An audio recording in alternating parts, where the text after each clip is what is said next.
Welcome to the very first episode of Mind Matters with Kay. So today I have a very special guest, Mr. Jamal C. Boyd Sr.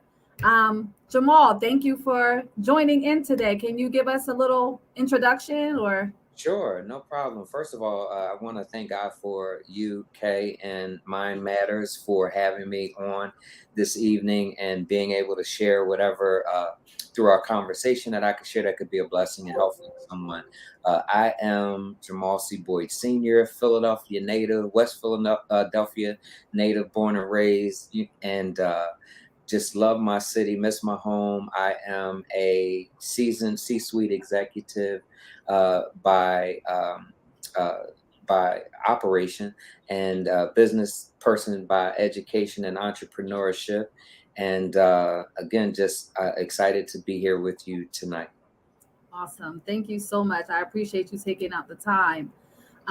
So you just said that you are a Philly native, West Philly to be exact. I know Yes. you no longer live in Philadelphia. You went to Ohio. So can you give me a little bit of background as to why you left the city and chose Ohio of all states? Sure.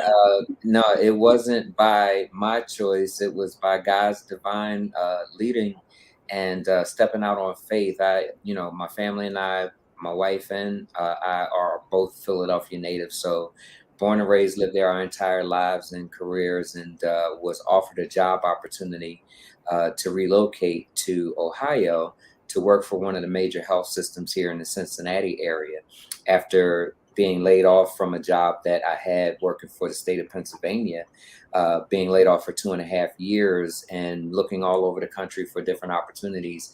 That was a first opportunity offer for me to relocate. And we took that jump almost 10 years ago and haven't looked back. All right. Well, that's definitely a good thing. And again, speaking of Philly, where this whole platform is about mental health and things of that nature. So I understand that you may not want to look back, considering how gunplay and murders and robberies is really prominent in the Philadelphia area.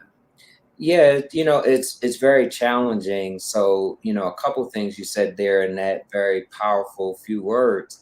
One, mental health is wealth, and I think that when we look at where the state of our society, I don't care if you're in Ohio or you're in Philly, you're in Florida, mental health impacts everyone to some degree in every area in which we live. So, I want to level set there. And I think that part of the reason why we are seeing what we're seeing is because we fail to realize that mental health impacts all of us. But secondly, on July 18th of 2022, last summer, I lost one of my young 18-year-old nephews to gun violence in Philadelphia. He was shot at over 50 times, hit about 30 plus times, and shot in the head 12 to 13 times when he was murdered. His name And was Lemire Boyd, right? yes, that's correct. And, it was one of those situations where he was murdered based off of the current climate in Philadelphia, rumors and different things that are speculative, and then the cycle of violence where the retaliation is occurring based off of those same types of factors, not truth or who was there, but you got my boy, so now I got to get your boy. And again, I think part of where we start to unearth, not that it will ever end, but at least unearthing to deal with it, is getting to the root cause of why we're seeing it. And in that Absolutely. root cause of why we're seeing it, mental health is the foundation of that. You have this generation right now, Kay, who are the children of the crack era. And many of those individuals were not parented the way that we were parented. So then how can you expect them to parent if they haven't been parented? You said, I don't want to cut you off, but you said a mouthful because no one ever speaks about that, right? Because, there's so many statistics out here. There's, but a lot of underreported situations, no trackings. There's no type of evidence or trackings of where these children are that were born to parents of substance abuse, right? Yes. Yes. So if a mother is pregnant and she's abusing narcotics or drugs or, crack or whatever the case may be, that is going to mess up the child's neural wiring. And people fail to realize that. So you take that Yes. component on top of living in poverty, living in inner cities and not so good neighborhoods with no positive role model, or no, just all they see is dope boys and crack around them. So if that's their environment, people become products of their environment. So I'm so glad that someone finally recognizes that and understands my mind space on that. No, I mean, again, I think it's one of the critical but yet swept under the rug factors, that impact what we're seeing. And that's just one element of Right. it. And then when you start to really, break down, dichotomize the whole social determinants, not just of health, but of living, and the things that people in minority and underserved, underrepresented communities have to deal with just to deal with life, that impacts what we're seeing, and then we can't turn a blind eye to what we're saying and say they're wrong. I think the approach is where we have to get to a point where we're listening to those whom we're judging or whom we're deeming as, folk that don't matter to us because it ain't us. But then when it becomes us, we have a different Mm, lens to it. mm, And people don't realize in the community, I don't care if you're Republican, Democrat, conservative, independent, it impacts you one way or the other. And if absolutely. we don't deal with the ills in the communities in which other folk live in that we don't, that could be the person that's carjacking you or robbing you or trying to get a job at your organization, but you don't want to hire them because they don't have the requirements versus Hmm. trying to get them in the door to teach them the business. So, Right. there's a lot that goes into that.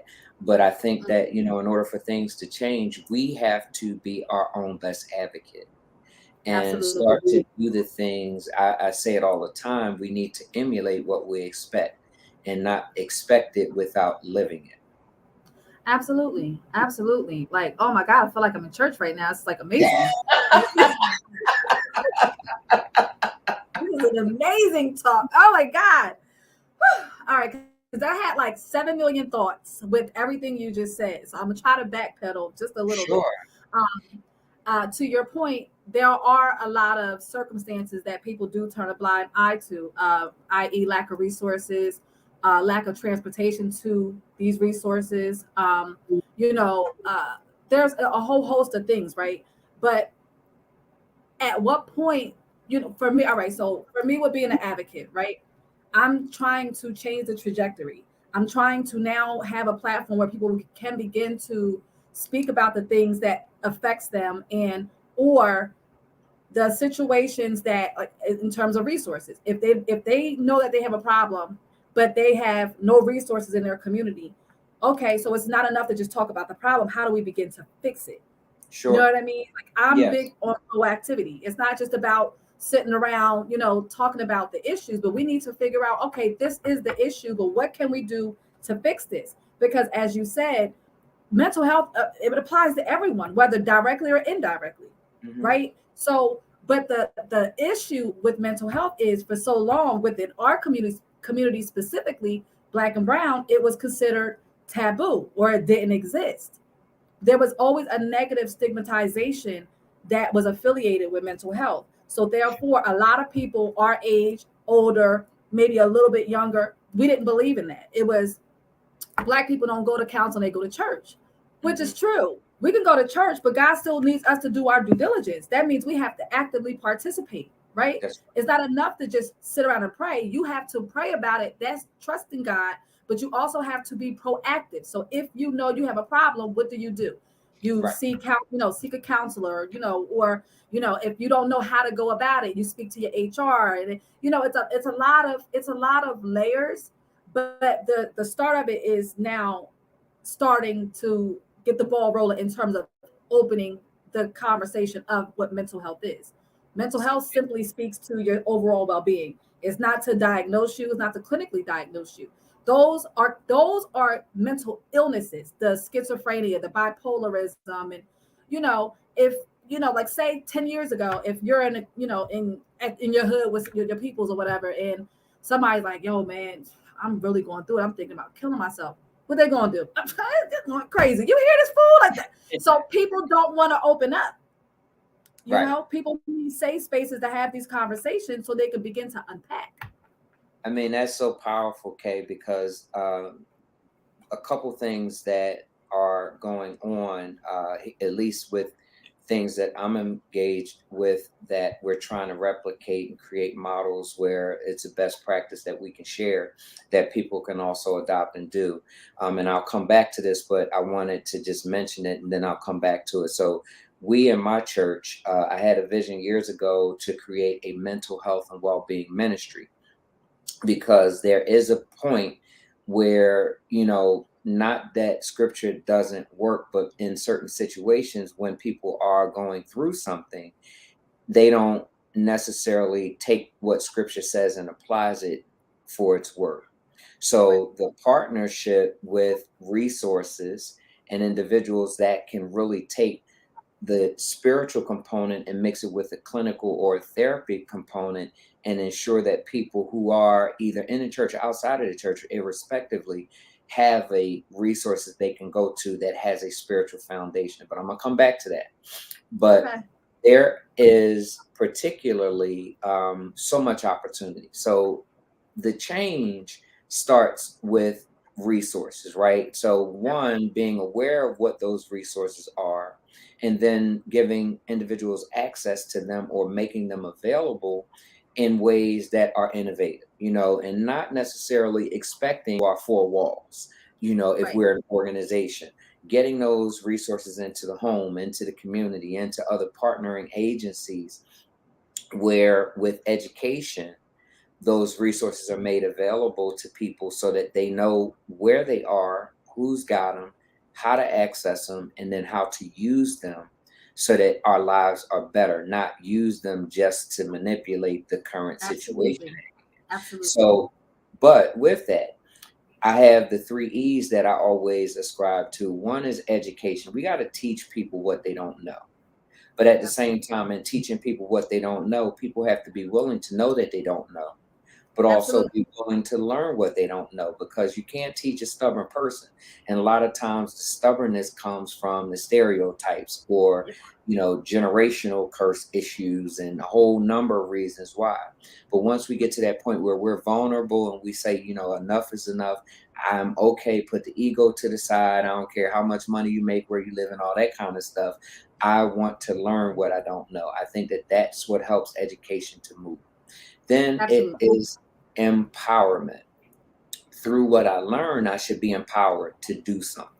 So Right. if I've learned that, my diabetes is out of sort and I need to exercise or eat better, and I now know where to get the help from. Now I take the stereotype from the hood that my sugar going to kill me, but I'm going to do something with those educational resources I've had. Now it leads to the third E, engagement, because now I'm doing something with what I've learned and what I've been motivated to do. Because you can motivate somebody, but if they don't want to do it, they're not going to do it. So it's that Absolutely. individual accountability to what you've learned, now that you've gotten that motivation, and now it's push forward and do something. And the best resource is word of mouth and or living it, right? Because you're not just going to tell me that you working out. I should see some results from that, right? Right. So Right. if you're doing that, now you might encourage me to go with you next time, because I see that it's working for you. And you're not just talking about something you've read in a book or pulled off Kay's website that sounded like it works, right? So Right. I think that that is the pinnacle, or at least not the pinnacle, but at least the foundation of how we get started, and if we don't do at least that much, then yeah, we're going to be spinning our wheels and talking about this 40 years from now and nothing has changed. Right. Again, you've said a whole lot, right? So in terms of the education part, I too was ignorant, right? I will say before my awakening, my journey, and what have you, That's why all this is called the experience, because I learned from my experience, and the experience that I am not really teaching, but I'm letting people know about has everything to do with my ignorance, how Hmm. my journey started, how God dealt with me during that journey, and how He uh, essentially recreated me. And I'm so different from then, from what I was before, right? So education is the number one thing. So if I can, and like you said, people don't really like, you can read a million books, but if you have not went through it, if you have not occupied those shoes, you may not be as effective to someone instead of being empathetic to them. Like if you're empathetic and you could be like, listen, I know what that feels like. This Yes. is how I did it. Like this, you know what I mean? Like that works. In the industry terms, that will fall under experiential living or experiential treatment, or experiential therapy, because you can directly relate to what the experience that somebody else is going through. It is not the same because everybody's experience is different, but you can relate. It's relative Right, because you've also gone through a similar, if not almost parallel situation, and you can speak from a whole totally different lens to somebody right, else's situation. right. So I think it's beneficial when people who look like us, or are from the same areas and things of that nature, if they can see the transition and if they can relate to you, or you being relatable is a step, right? As you And previously said, you can. Oh, go ahead. I'm sorry. no, I was just going to say, that term is racial concordance, right? So it's being able to relate to the person because of race or culture. And in that, I even expand that out because I've experienced good results from racial concordance, but I've also experienced good results in situations from non-racial concordance, and it was because of the relatability, right? I had people from outside of our culture and it was my primary care physician from a long time ago, back when I was in Philadelphia. It was a white gentleman, just graduated from residency, did his residency in West Philadelphia at the University of Penn, and became my primary care doctor. But his relatability to understand the community that he was serving, he did his homework because he knew how black people were wired, what we ate, what we didn't need to eat. And, he had that level of relatability, and always, I'm not African American, but I do understand the African American culture, which made Right, him qualified, in a sense, if you will, to be able to treat, diagnose, and be an advocate for me as my healthcare provider. right. Which means a lot, because now if you feel that you have a healthcare provider who is conscious of your culture, now you'll keep going because you know that this person isn't there just for a check. They're there for your overall well-being, simply because they did their homework. It wasn't enough to just read the books and Correct.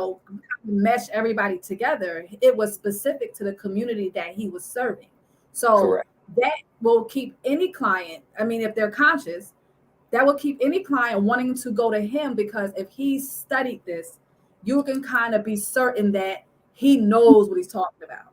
Right. And I bring that up because a lot of times we go looking for the racial concordance and have sometimes even a bigger disconnect. Oh, And absolutely.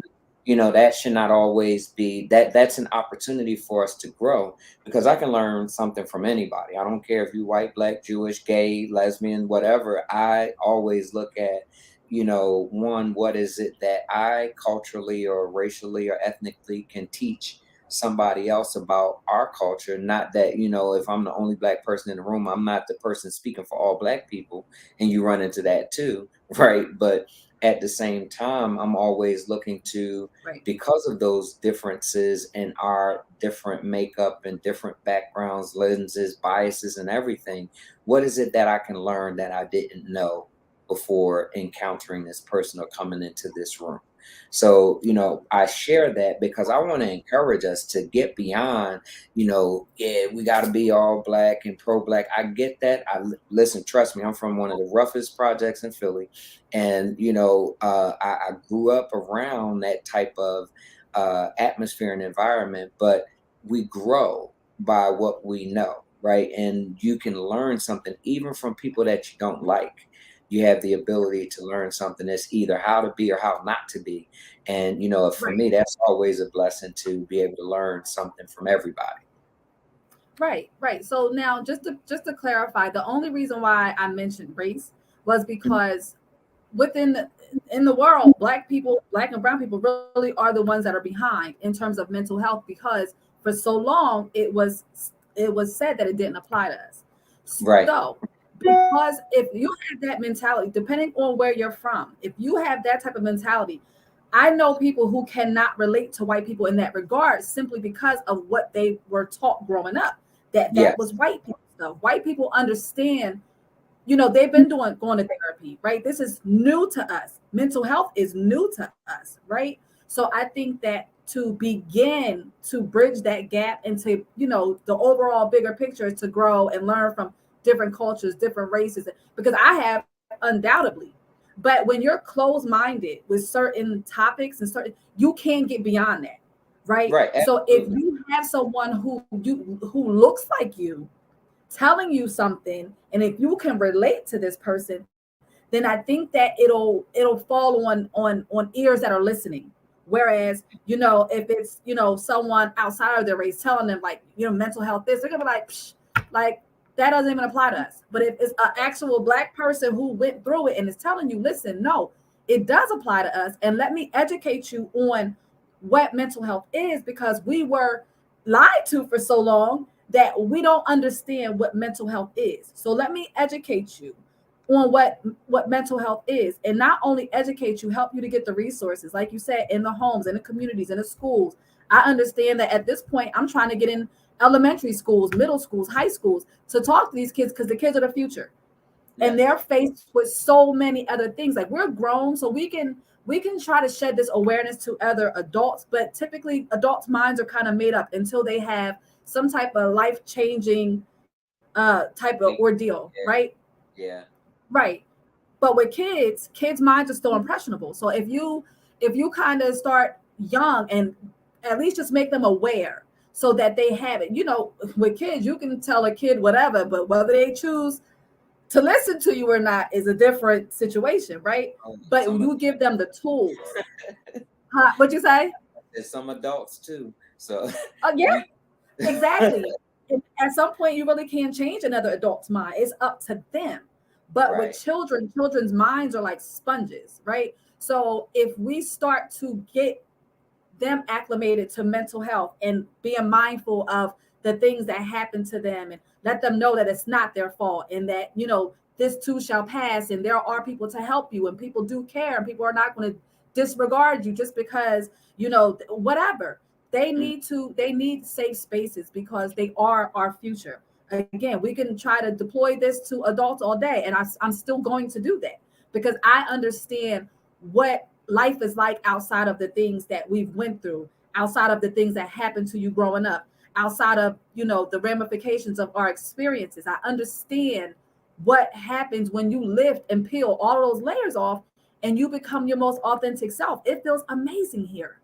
Oh So I yeah. want to help pull other people up too. You understand what I'm saying? Yes. But you Yes. can And that, lead a horse to water. But with a child, I think that we have a lot. Our chances are a lot better, simply because they're sponges, and they'll list, even if they don't apply it, they'll retain it and use it at some point later in the future. And that's the goal. and I mean, again, I think all of the opportunities gives us hope, right? And we want Mhm. to be able to give hope to not just the youth, but our peers, and even Absolutely. in some instances, folk that are seasoned and senior, and that is where, I always lead to our most important or most effective voice is our life.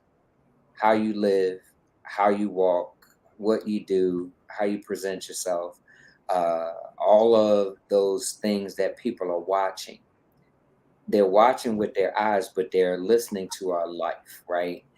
Yes. And that is one of the most impressionable things that we can share with somebody, because people may forget what you said, but they will always remember how you live, just simply because they're looking at you and they're judging you, and we can go back and forth about judgment and all of that, but people do it. That's just the reality of life. People are going to judge you. So you come out the house looking halfway crazy, and you was just running to the supermarket to grab something real quick, but you ran into everybody that you know, right? Right, So right, they're right. going to look, man, I saw Kay, and Kay was looking not like she normally looks, but they don't remember the other 99 times that you look great, right? They only remember the one in which they saw you and caught you just going to go put some air in your tire. So Right. we have to, within our right, I believe, manage that, because that may be the last impression or the only impression that they ever receive. So, and I'm using that as kind of an analogy, if you will, for how we ought to govern our lives, because we're going to be viewed by somebody in our most vulnerable and off moment. But what does that look like? Because your life is your business card. Your life is your ministry. Your life is what you're passing forward to those whom we're trying to help be their best representation of themselves. So that's how I believe we get that out, by, again, emulating what you expect, creating that brand, of, if it happened to me or for me, it can happen to you or for you as well. Absolutely. Being that glimmer of hope that our youth, our peers, our communities, and people that even don't look like us are looking at, that they just don't know. They don't know what they don't know. So our opportunity to educate, empower, and engage them around doing something different. You could be the biggest racist in the world, but once I teach you about me, I'm hoping that there's something that you learned that changed your racist perspective, or maybe it made it worse. But guess what? I'm going to be who I am, whether you like it or not. And Absolutely. I want us to be able to have that infectious type of confidence, that our confidence just makes somebody else's confidence go through the roof, just because Yeah. we walk in the room. Absolutely. And you it's funny because you mentioned our lives being our business card, right? So from December of 2017 to January 2020, like I was going through a lot, like a complete makeover, mind, body, soul, life perception.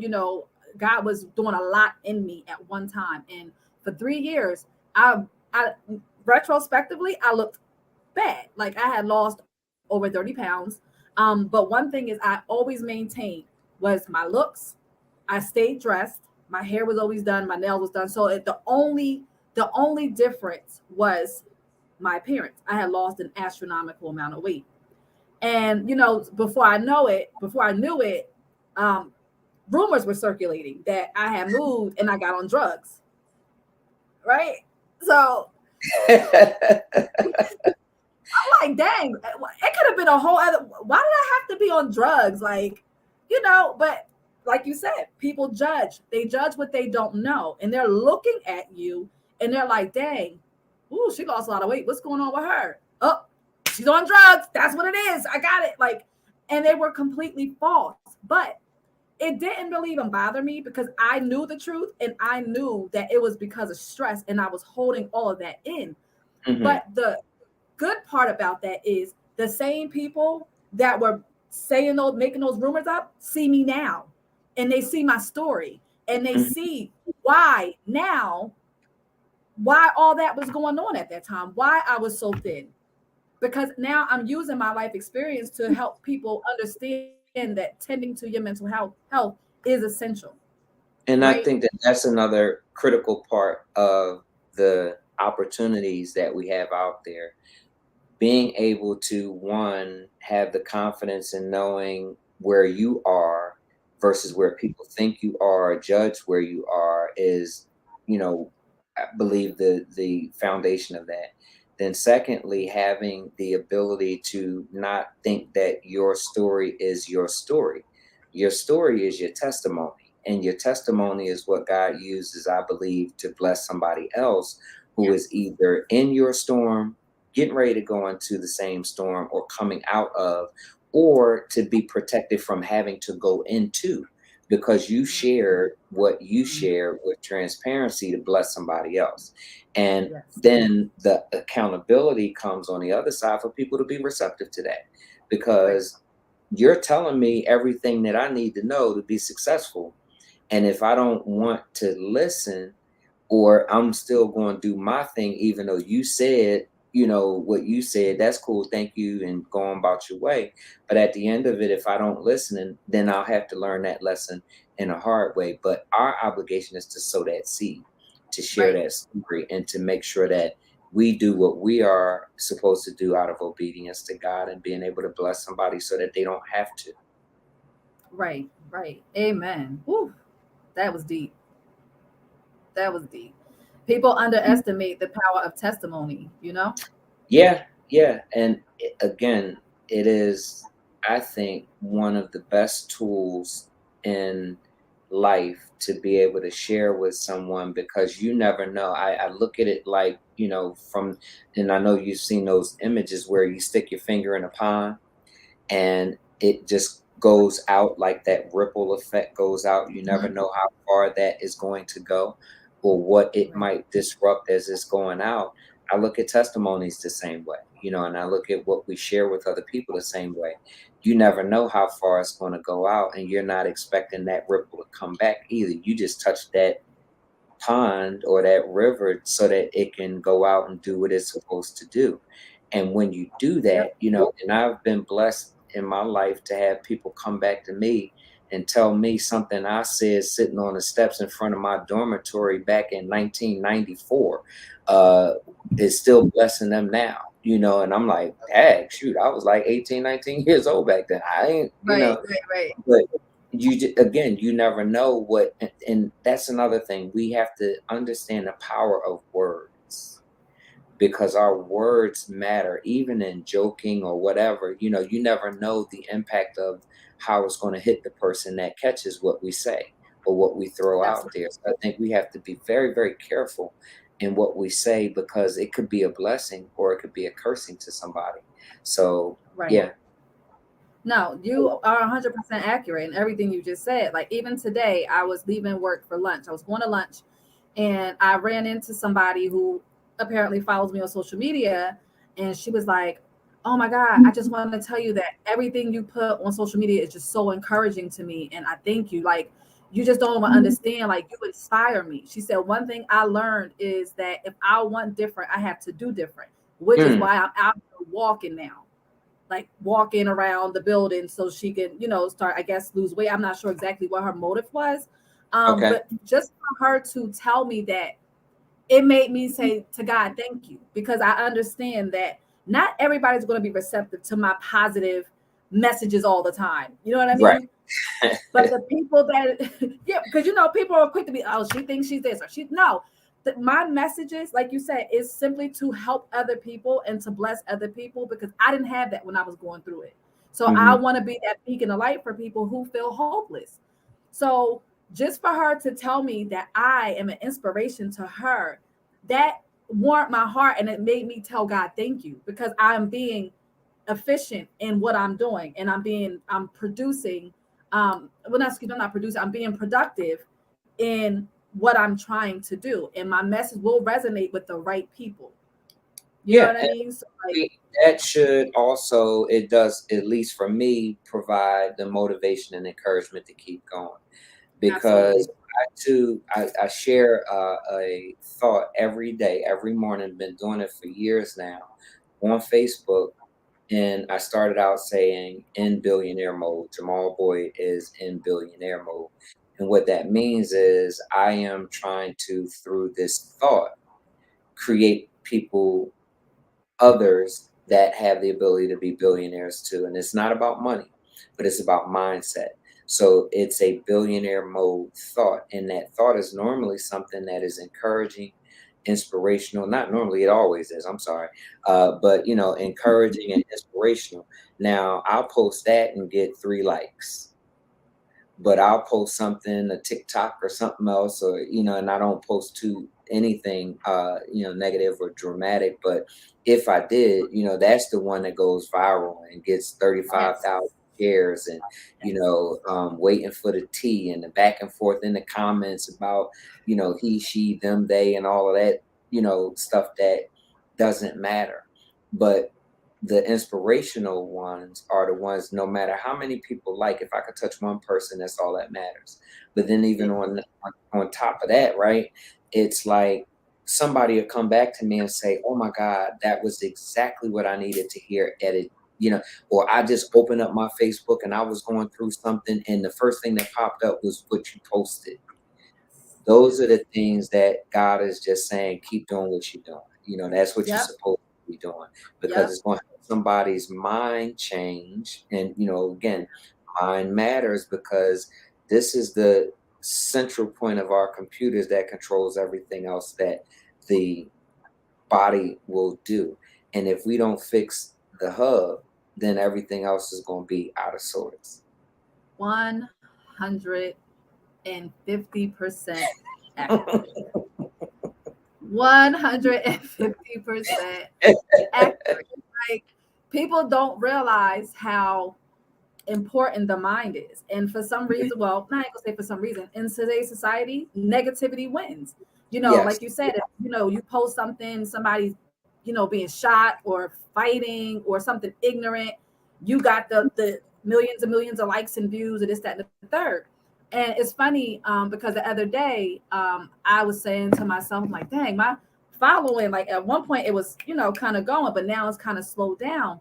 And then God had to remind me that, number one, no, nothing's going to happen overnight. That's number one, right? Some of those people who have 30K followers, they had a buildup, right? So they Mhm. have to establish themselves first. So God, slow process is better than no process. That's And right. like you said, if it's one person, one thing I could say is, a lot of people do comment on my stuff, but a lot of people inbox me. A lot of people text me. A lot of people will call me. Like you said, oh my God, thank you. I needed that. Like, I really needed that. It's the first thing I see when I went on my page, or, thank you for, shedding the awareness, because, people need it. And there's a lot of support. So again, I don't really care about the likes. If it's one person that I can help, I am doing my job. And Yeah. that's all I care about. I don't care about likes. Like, I like it. That's all that matters. You know, Right. Yes. you know. Yes. So yeah, the mind definitely matters. But I'm not going to keep you. I thank you for your times thus far. But before we go, is there anything, like any type of comments that you would like to leave, or some type of encouragement that you would Yeah. like to leave? No, and again, want to thank God for the opportunity, as always, to be able to share, sit back, chat, dialogue about these things that are important to us. The African American community continues to suffer, and it, I believe, is largely in part because we're playing catch up. And how can we be ever viewed as equitable or equal, when we have so much catch up to do?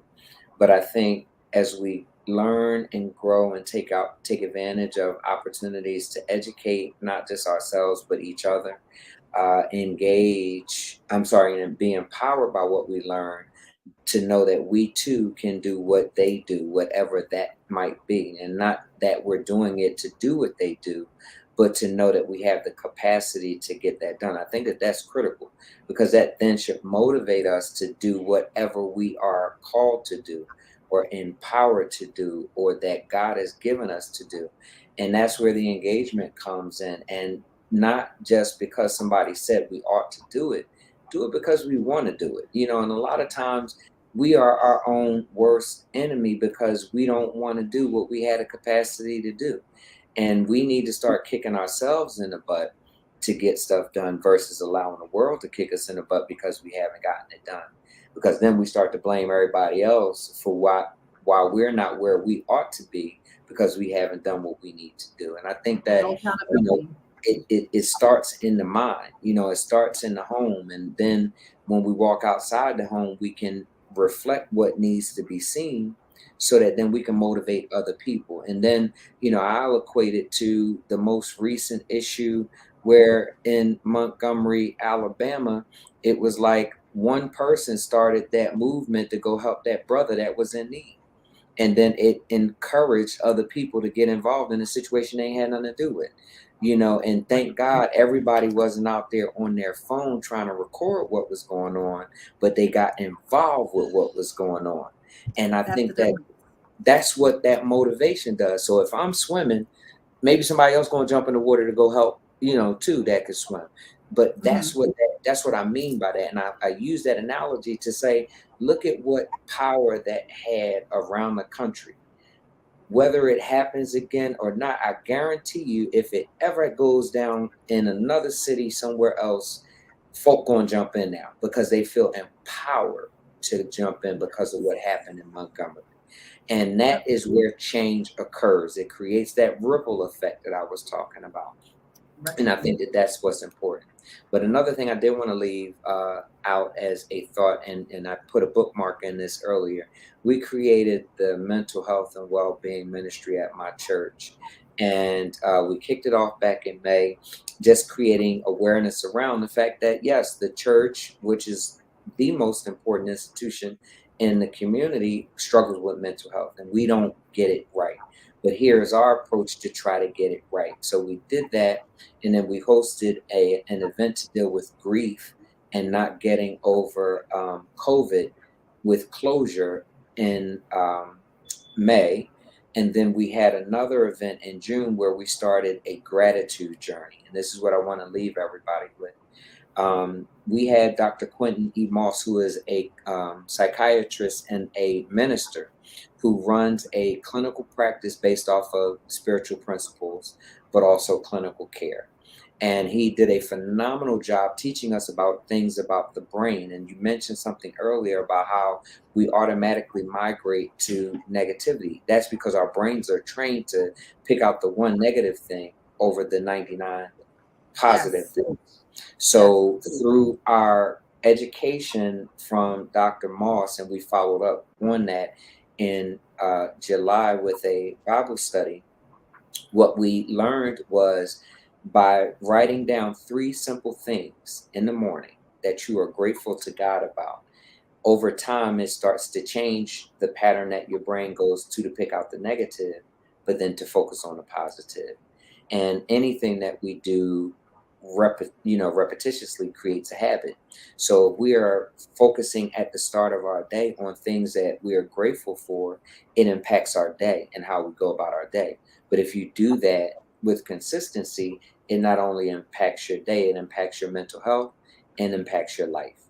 So I would encourage you all to check out the gratitude journey that we've started at the Lincoln Heights Missionary Baptist Church here in Cincinnati, Ohio. You can actually view our YouTube page or our church's website. The YouTube page can be found under Lincoln Heights Missionary Baptist Church. And if you scroll through the videos, we have it's called Renewing Your Mind, where we started the gratitude education series. And then I followed up with the education and on gratitude, really setting us up for the gratitude journey. And we actually have a gratitude journal. I don't know if you can see that, that Oh, yes. you can pick up, where each day you can start to chronicle those three things, just spending a few minutes journaling what it is that you're grateful for and watch how it changes your life. But our church's website is also www.lhmbc.net, Lincoln Heights Missionary Baptist Church.net, lhmbc.net. So thank you for the time and allowing Of me to share that information. Of course, I will also put that in the description as well. I'll put the information of the church's website and the YouTube. If you have a link, I'll also include that. But before we do go, I do want to say too that what you said makes a lot of sense because I actually did a video not too long ago about negative thoughts. The human Mhm. mind has 6,200 thoughts a day, and of those 6,200 thoughts, 70 to 80% is repetition, and it's repetition and negativity. So Mhm. if again, it's hard. You have to train your mind because if you just have all of these negative thoughts filtering through all day, you can't help but feed into it, right? But if you're Yes. conscious of this and you know that it's constant negativity, you have to learn how to retrain your brain. And what you just said, maybe if it's writing it down, God said, write it down, make it plain. Or, you put down three things that you're grateful for, or, just understanding that what's going on in your head is not true. I encourage them to deploy the thinking scale. Is it true? Is it helpful? Is it kind? Is Yeah. it, things that just make you think and rewire the way our brains are. So I think that we are on the right track. I definitely I want to join the your YouTube page because I too could benefit from it. I'm healed, but I'm doing God's work. So I understand that I need to be equipped with certain tools and uh, certain situations to kind of help other people pull through. So I do thank you for your time. And yeah, we'll have to do this again one day. No, I am always ever available for anything that I could do to help you out. And, shout out to my man Ty, my high school fellow Bobcat, who reached out to connect us together because I do Yes, believe that this is divine. It was not by accident, and wherever we can help change somebody's trajectory because they watched this video, or we texted to somebody, for them to check out, because it might be that one thing that turns somebody's life around forever. So you can always count on me for that. I like that kind of stuff. It gets me excited.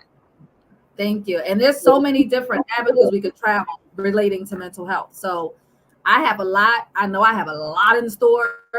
Even if there's ever a point in time where there's something that you want to discuss specifically on this platform, let me know and we can get you scheduled and get you back on, because I do think that a lot of people will be able to listen to what you said and relate to you, and more than likely want to hear more from you. So you always have an open invite here.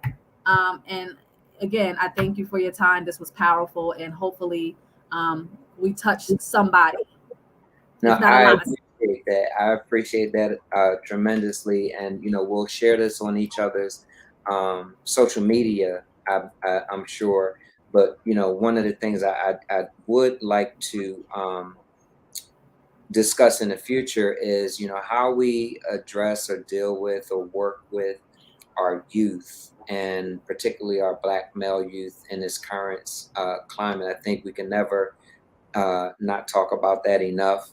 And wherever we have an opportunity to dig in, and even maybe have some involved in that. Sorry about that. Something popped up on my screen.